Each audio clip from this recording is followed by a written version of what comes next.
Hi, my name is Randall Ryti, and I'm one of the county councilors. I'm here today at the Los Alamos Daily Post to recap the meeting that we had last night, April 4th, 2023. It was a regular session and we had several topics.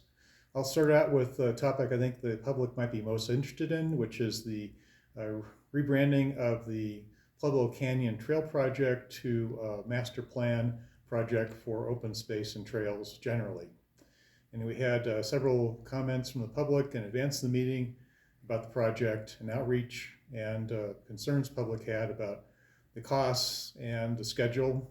And we were assured during the meeting that the Community Services Department Director, Mr. Styron, would be looking for public feedback on this project as we move forward, and that there would be substantial opportunity for input coming in the next few months. He also recognizes priority to get this work done. So one of the issues that we have was that currently we have at least a couple different trails plans existing. We also have an open space plan, and we wanted to make sure that the plans were coordinated and that the open space management plan supported the trails management plan. And so the main argument was that the trails are within the open space, so it makes sense to have one plan that kind of covers both issues. So that was one of the main topics we had last night. But we also had several other items, so I'll go run through briefly. So we had a briefing by our state representative, Christine Chandler, on the 2023 legislative session. We also had proclamations last night, two of them. One was for the Cleanup Los Alamos Day, which is coming up on April 29th. So let's let the public know that you can sign up for organizations and individuals, and you can get equipment to help you collect up trash around the community and help beautify it. There's also a proclamation for International Dark Sky Week, April 15th to 22nd. And related to Cleanup Los Alamos Day, we actually had a proposal from a citizen, Mr. Sturgeon, that we have adopt a road program in the county. And so the council agreed to support this project and do it on a trial basis. The county staff would be providing some equipment, and they would just have to have somebody assigned as a safety person for the project. And it looks like a good opportunity for the community to get involved in cleanup of different areas around the community. And so that's going to be rolled out on some major roads in Los Alamos and on one road in White Rock currently. And so people will be able to sign up for that pretty shortly. And there'll be recognition and a couple of signs around the community about whatever groups have adopted different roads around the community. And so that went through the Transportation Board, and I think they gave some pretty good feedback to staff and improved that project. So a couple of other things I think that are particularly of note.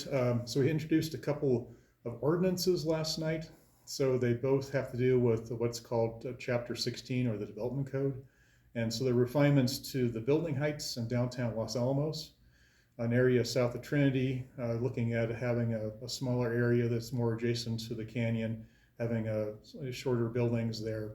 And also the other thing was parking requirements. So it's a refinement on the parking requirements we had adopted last year.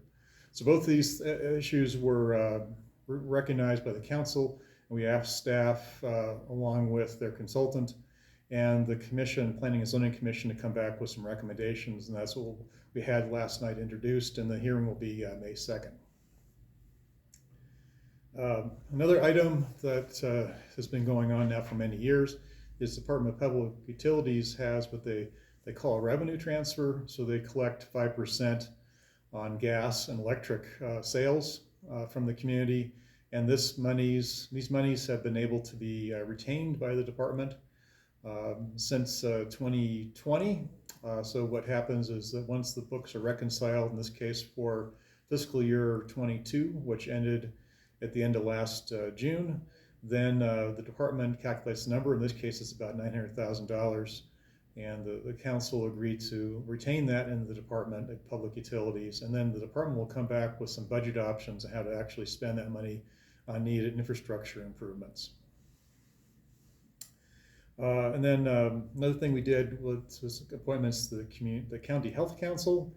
And we also, coming up events, I just want to recognize this Saturday, April 8th, is going to be a Community Wildfire Day plus an Easter egg hunt on Ashley Pond. So it's an opportunity for the people to become aware again about the Ready, Set, Go program and other things that we're doing in terms of wildfire protection for the community.